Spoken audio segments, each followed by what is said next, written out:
Nós comemoramos a Reforma Protestante neste mês, principalmente ontem, dia 31 de outubro, é bem lembrado, foi o dia em que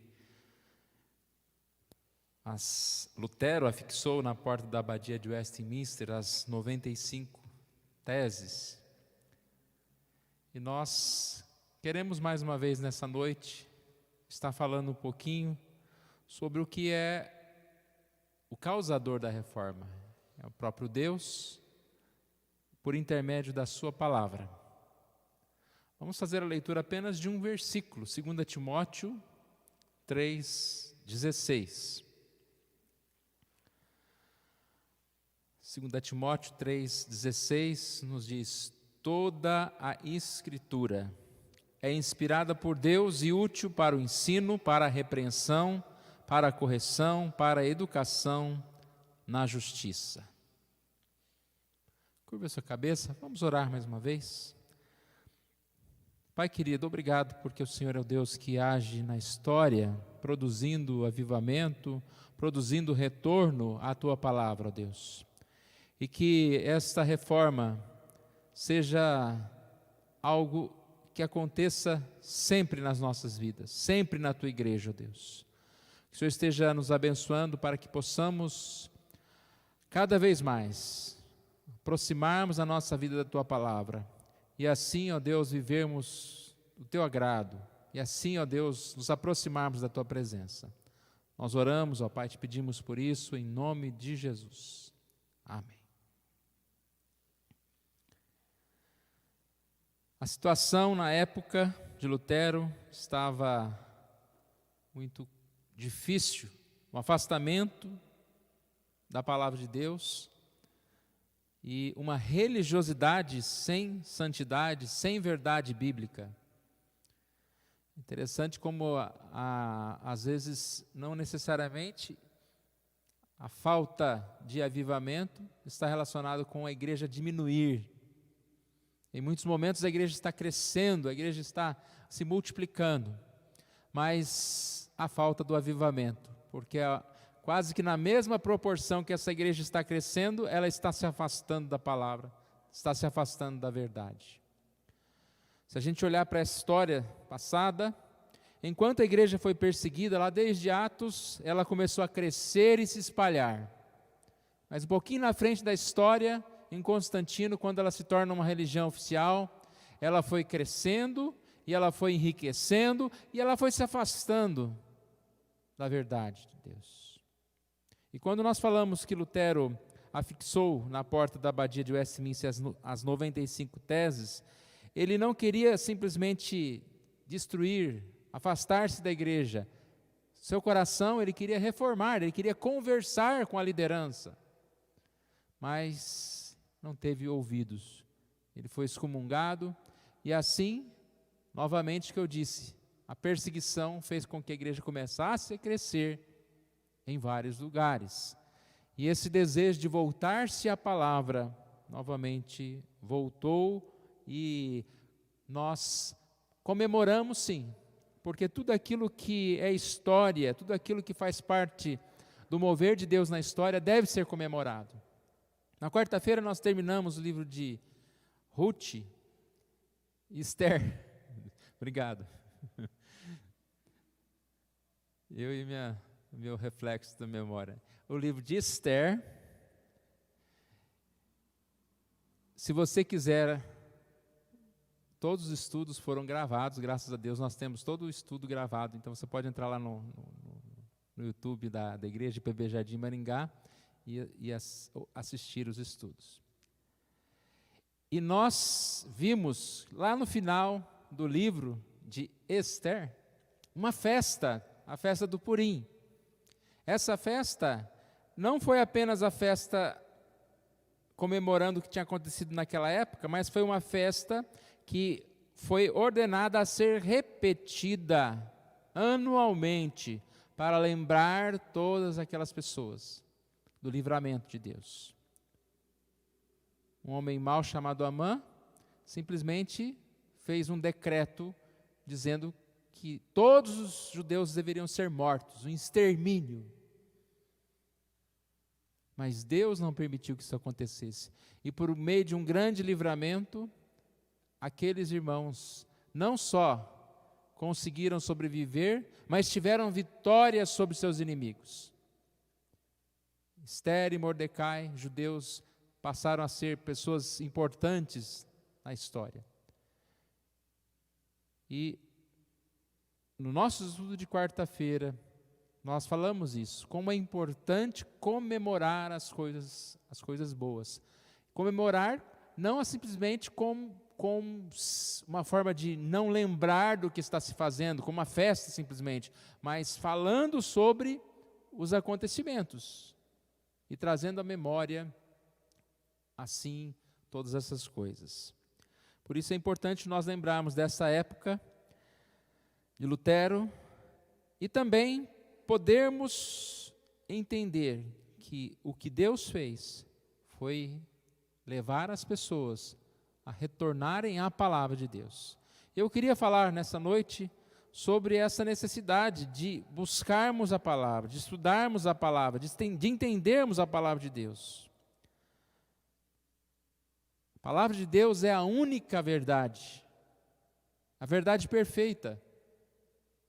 Nós vivemos num mundo de tantas palavras, de tantas pessoas, de tantos pensamentos, e realmente é difícil saber o que é verdade quando a gente ouve notícias desse mundo.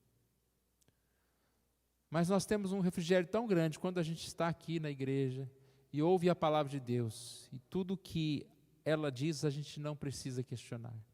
Pela fé nós confiamos e por conhecer a verdade nós podemos ter paz, alegria, podemos seguir a nossa vida adiante.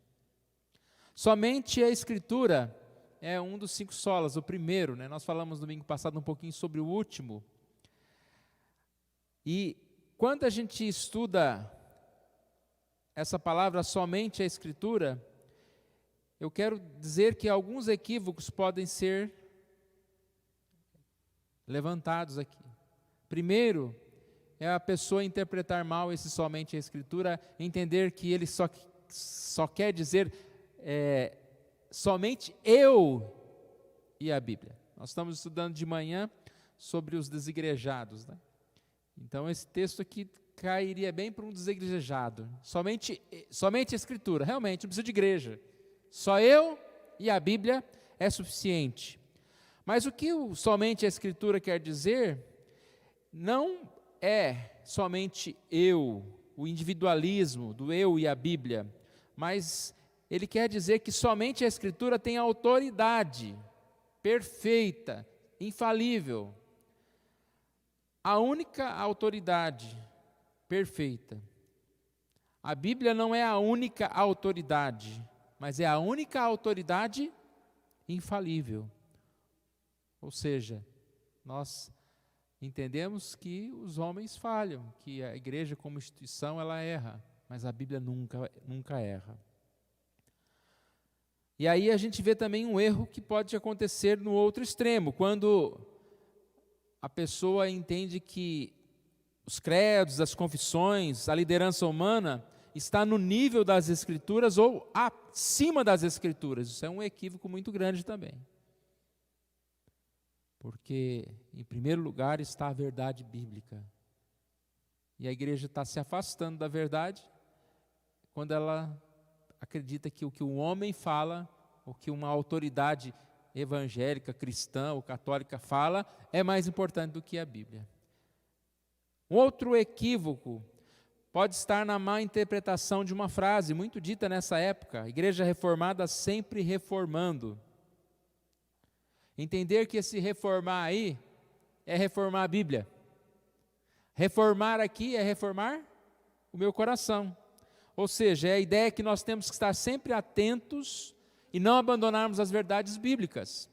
Porque o ser humano, se ele não estiver atento, ele devagarinho vai se afastando daquela linha correta, daquela linha reta. Nós precisamos então estar sempre atentos à palavra de Deus. Devemos sempre fazer reformas e mudanças que nos levam para mais perto da palavra de Deus. se a gente não tiver constantemente olhando a Bíblia, medindo a nossa vida pelo que a Bíblia ensina, nós vamos devagarinho desviando. Por isso que reformar, é retornar à verdade. Essa frase tem sido muito mal interpretada, quando diz que a Bíblia, a interpretação da Bíblia e a própria igreja vai mudando em cada geração. Para ilustrar, tem uma igreja, eu contei isso aqui uma vez, chamada Semper Reformada. É uma igreja nos Estados Unidos que defende a inclusão, né, de leis de gays, lésbicas, no ministério pastoral, casamento homossexual. E essa igreja, então, adotou esse lema: igreja sempre reformando. Não sei quantos viram, a semana inteira foi falado muito do pastor Ed Renekiewicz. Eu não quero aqui entrar na polêmica, porque demoraríamos horas aqui para tentar chegar a uma explicação. Ele mesmo gravou um vídeo de 1 hora, tentando explicar 2 frases que ele falou no sermão. Então, para a gente ver a complexidade disso.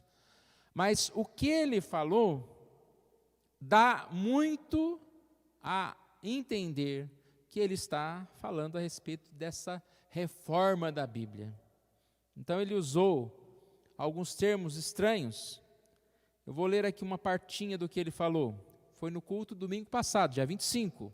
Ele disse: não é possível tratar a Bíblia como um livro que revela verdades absolutas, porque não somos seguidores de um livro, somos seguidores de Jesus. E aí ele usa uma frase que ficou assim torta no ouvido de muita gente, que a Bíblia precisa ser atualizada. Ele disse: se queremos ser cartas para um novo mundo, se a igreja quer ser carta para um novo mundo, nós vamos precisar atualizar a Escritura. E vamos ter de fazer essa atualização e ter essa coragem de enfrentar os pecados de gênero. E aí ele sugere que os gays não deveriam mais ser condenados ao inferno por causa de 2 ou 3 textos bíblicos que não foram atualizados. Então, por mais que você explique uma fala dessa, realmente precisa esticar muito para dizer que nós que não entendemos, que na verdade ele não quis dizer isso, quis dizer aquilo e tal. Mas vamos tirar nome de pessoas aqui. Tira nome de pessoas. Existem muitos pastores, muitos teólogos que estão indo para esse lado. Igreja reformada sempre reformando. Aí eles entendem que tem que mudar a interpretação, que os antigos interpretaram a Bíblia errada, que hoje a gente sabe melhor, e assim, na verdade o que acontece não é uma adequação da Bíblia com uma interpretação mais correta, mas é uma adaptação da Bíblia com a sociedade, com o que pensa a sociedade, e pelo contrário, né? A sociedade, nós, o ser humano tem que ser atualizado pela Bíblia. Nós temos que seguir o que a Bíblia fala, ela não vai mudar o que ela fala, porque o mundo mudou, e aí eu tenho que reinterpretar a Bíblia. As pessoas que têm que mudar. E tem uma frase nessa história toda, nessa polêmica toda, que eu achei muito interessante, que diz o seguinte: as únicas pessoas que querem mudar o Evangelho são aquelas que não foram mudadas por Ele. Não foram mudadas por Ele. Eu só estou contando isso, irmãos, não para entrar em polêmica, não para a gente ficar debatendo, porque eu achei muito ruim isso, né? A semana inteira as pessoas ficam brigando lá na internet, lá e falando, e amaldiçoando, né? Esse pastor, quando ele fez a sua defesa lá, ele começou: eu estou assustado, quantos me condenaram ao inferno essa semana, né? Não precisa condenar o sujeito ao inferno também, né?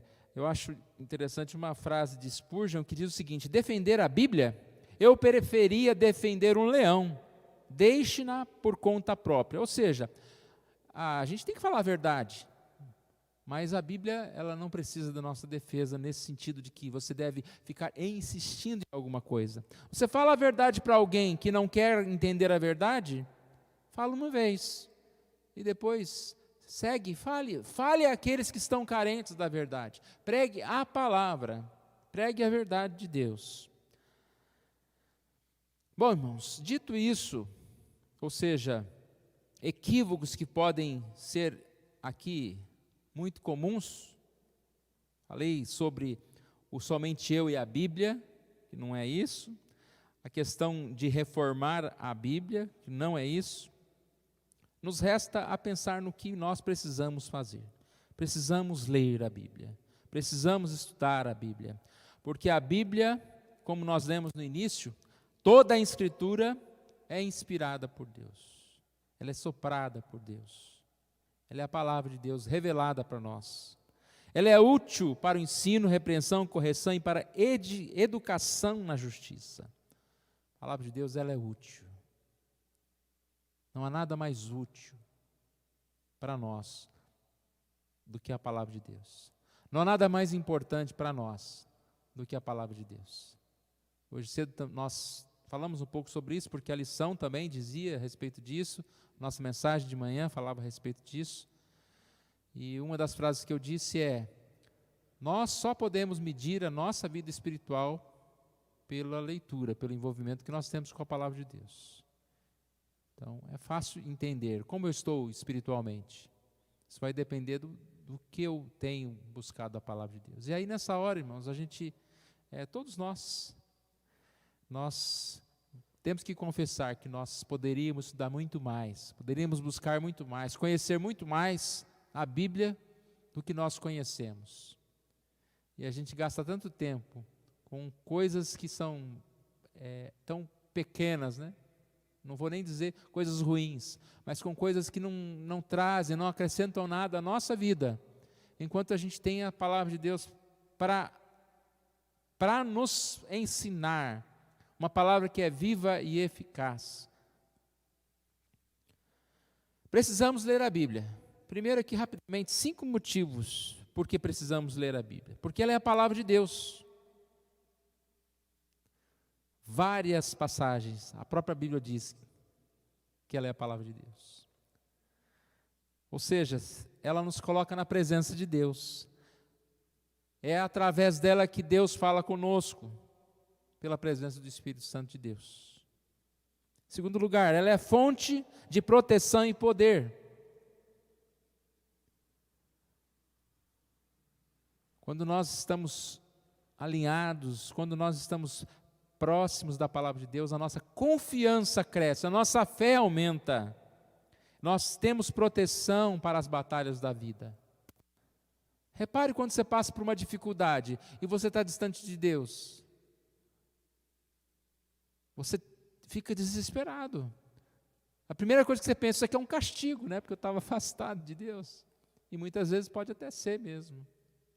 Mas quando a gente está com Deus, a gente tem força nas dificuldades. E não pode ficar esperando chegar a dificuldade para buscar Deus. A gente tem que estar sempre preparado, né? A gente usa às vezes a ideia do manual, né? Eu vou falar mais abaixo aqui. Quando a gente tem uma dificuldade, você vai procurar um manual lá, seja de um equipamento eletrônico, seja do carro lá. A Bíblia não é um manual que tem que ser procurado só na hora que a gente está com dificuldade. Você tem que decorar esse manual, porque a hora que aparece a dificuldade, você já sabe o que fazer. Eu dou sempre o exemplo de um médico. Já pensou o médico vai fazer uma cirurgia? Aí ele pega lá o manual, espera aí um pouquinho que eu vou ver. Agora eu devo abrir a barriga do sujeito. Aí abre lá. Agora ele tem que saber de cor a cirurgia inteira, todos os passos que ele vai dar. Então, quando chega uma dificuldade, uma necessidade, nós temos que estar aptos diante da palavra. Em terceiro lugar, é nosso dever pregar a palavra. Fácil entender aqui, né?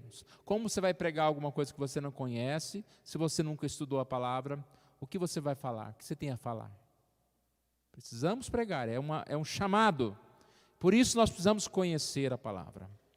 Quarto lugar, porque ela é pura. O que deve ocupar a nossa mente, o nosso coração? Tudo que é puro, tudo que é amável, tudo que é agradável, tudo que é perfeito. Nós precisamos de purificar a nossa vida, nossa mente. E a palavra de Deus, ela vai trazendo isso. Essa purificação, é o purificador da nossa alma, da nossa vida. Em quinto lugar, porque ela nos mostra exemplos de vida. Estudamos a Bíblia e nós vemos grandes histórias, como a de Ruth e a de Esther, ou a de Esther e a de Ruth. Nós vamos começar a estudar o livro de Ruth. E a gente vê Deus agindo nas pequenas situações, nas pequenas coisas. E ali não são historinhas inventadas, como nós falamos várias vezes no livro de Esther. Até parece que é inventado, mas não é. Porque Deus maravilhoso, Ele age nesses momentos impossíveis. E lendo essas histórias, nós podemos crer que Deus faz assim também na história da nossa vida.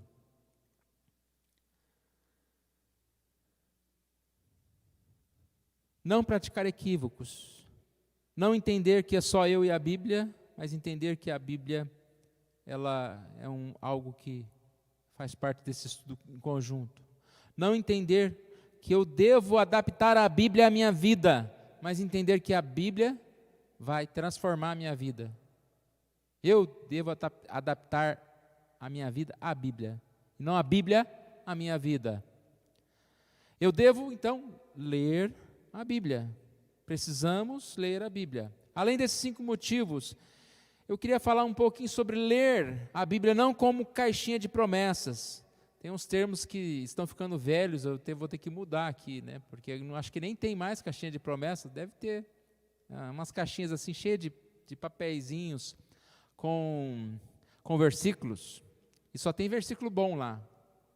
Não tem arrependa-te, não, só tem, né, Deus vai te dar tudo, versículos bons. Deve ter aplicativo, né? Baixa o aplicativo, caixinha de promessa, procure lá depois que você chegar em casa. Eu não estou dizendo que você não pode pegar um versículo numa caixinha de promessa, eu estou dizendo que você não pode fazer disso seu estudo da Bíblia. Ler toda a Bíblia, estudar a Bíblia, não apenas alguns versículos. Ou então você chegar na Bíblia, lá no finalzinho de muitas Bíblias tem sugestões. Ler quando desanimado, ler quando doente, ler quando angustiado. Bom também. Mas eu devo ler, estudar a Bíblia. Eu devo ter um método específico para estudar a Bíblia. Eu devo pegar algum livro específico. Além da leitura inteira da Bíblia, eu preciso estudar livros. Aí a gente pode estudar quarta-feira na igreja. Hoje em dia tem a facilidade de você pegar na internet, né? Tem quase todos os livros da Bíblia com pregadores lá, algum pregador que ensinou aquele texto. Faça guarde um dia da semana para você fazer isso, um momento específico para você fazer isso. Existem muitos livros também, como o livro Mensagens Diárias, que eu escrevo, tantos devocionais que têm aparecido por aí, mas isso não substitui a Bíblia. Eu devo ler a Bíblia, além de qualquer outra coisa que eu fizer. Eu não vou deixar de contar a ilustração mais conhecida, mas mais facilmente aplicável nessa ideia de caixinha de promessas ou leitura aleatória da Bíblia. Lembra aquela história do homem que disse que ia ler alguns versículos bíblicos e queria que Deus falasse com ele. Aí o primeiro texto que ele leu então Judas retirou-se e foi enforcar-se. Aí ele fechou assustado a Bíblia e abriu de novo. No segundo versículo dizia: vai e procede tu de igual modo. Aí ele falou: vou tentar mais uma vez. Abriu e a Bíblia dizia para ele: o que pretendes fazer, faze-o depressa. Então, acho que todos conhecem essa ilustração, mas é bem isso. Não posso abrir a Bíblia aqui e ler um versículo, embora muitas vezes Deus fala conosco assim, dessa forma, mas eu tenho que estudar a Bíblia. Eu tenho a Bíblia e devo ter a Bíblia como esse manual que eu disse há pouco, né? Não um manual que fica guardado, mas um manual que é utilizado. E não um manual que é apenas utilizado nas horas das dificuldades, mas sempre utilizado. E agora o pior, não um manual que nem é utilizado na hora das dificuldades. Tem pessoas que estão com dificuldade lá com o eletrônico ou com uma coisa, mas nem assim pega no manual, fica tentando resolver sozinho. Quantos de nós, irmãos, estamos enfrentando dificuldades e problemas e ainda não paramos para orar, para procurar na palavra de Deus orientação, a buscar de Deus força para prosseguir. Concluindo, leia a Bíblia. Quantas vezes você já leu a Bíblia? Quantas vezes? Conheci um pastor que leu a Bíblia 150 vezes, e uma vez eu conheci, estava com ele lá, e ele bem idoso já, e ele ficava lá sentado, lendo a Bíblia, e lia a Bíblia. Que bom, né, poder aproveitar a aposentadoria lendo a Bíblia. Sabe quantas horas demora mais ou menos para ler a Bíblia? Só 100 horas. Um ano tem 8.760 horas. Você tem no seu celular provavelmente algo que mede o número de tempo que você passa no celular por dia. Alguns recebem uma notificação de quanto por semana usou o celular. Vamos jogar bem baixo. Tem muita gente que pelo menos 2 horas passa por dia. Está baixo, né?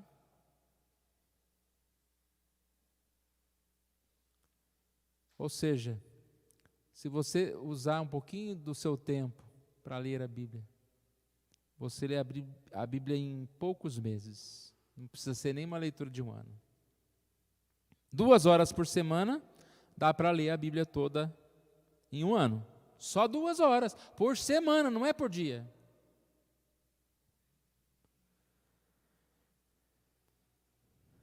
Nós precisamos criar hábitos importantes, hábitos fortes, hábitos que venham transformar, modificar a nossa vida. E esse é o melhor deles.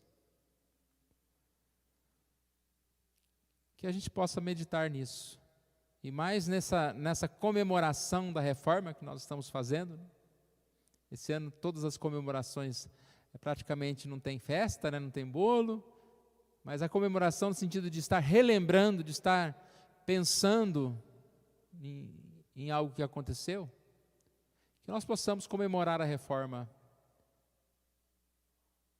meditando um pouquinho sobre a nossa vida, o que nós precisamos de reformar na nossa vida, na nossa igreja,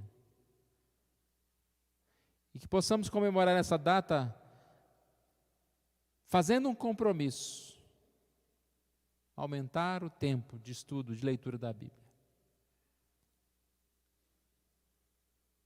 Se você esquecer tudo que foi falado aqui hoje, mas lembrar apenas disso, vamos ver, começando o mês de novembro, não precisa esperar chegar dia 1º de janeiro. Eu vou mudar um pouquinho a minha forma de gastar tempo na leitura da Bíblia. Que Deus toque no nosso coração para fazer isso. Vamos orar? Obrigado, Senhor, nós agradecemos a Ti pela oportunidade que o Senhor nos dá de estudarmos a Tua palavra, Deus, de estarmos aqui na Tua casa mais uma vez essa noite. Deus querido, nós sabemos que para nos afastar do Senhor é muito fácil, basta nos afastarmos da Tua palavra. Não nos deixe enganar a nós mesmos, ó Deus, pensando que podemos viver espiritualmente sem dedicar tempo ao estudo, à oração, ó Deus. Tenha misericórdia de nós, ó Deus, e que tenhamos como prioridade a Tua palavra, tenhamos como prioridade, ó Deus, buscar esse conhecimento, ó Deus. A palavra de Deus é viva, ela transforma, ela nos dá alegria, ela nos ensina, nos educa, ó Pai, ela é útil para nós, ó Deus, e que possamos refletir sobre isso e buscar, ó Deus. Pai, te peço pela vida dos nossos irmãos que estão aqui hoje, o Senhor os trouxe aqui, porque eu sei que cada um aqui tem esse desejo de estar aqui para ouvir a Tua palavra. Um momento importante, mais importante do culto, ó Pai, para cada um de nós é o momento que nós estudamos a Tua palavra. E que seja assim durante a semana, ó Deus, o momento mais importante do nosso dia, que seja aquele momento que nós vamos parar para ouvir a Tua palavra através da leitura dela, ó Deus. Toque no nosso coração para isso, ó Deus. Não nos deixe terminar um dia sem este alimento, sem nos alimentarmos da Tua palavra. É isso que nós te pedimos. Oramos em nome de Jesus. Amém.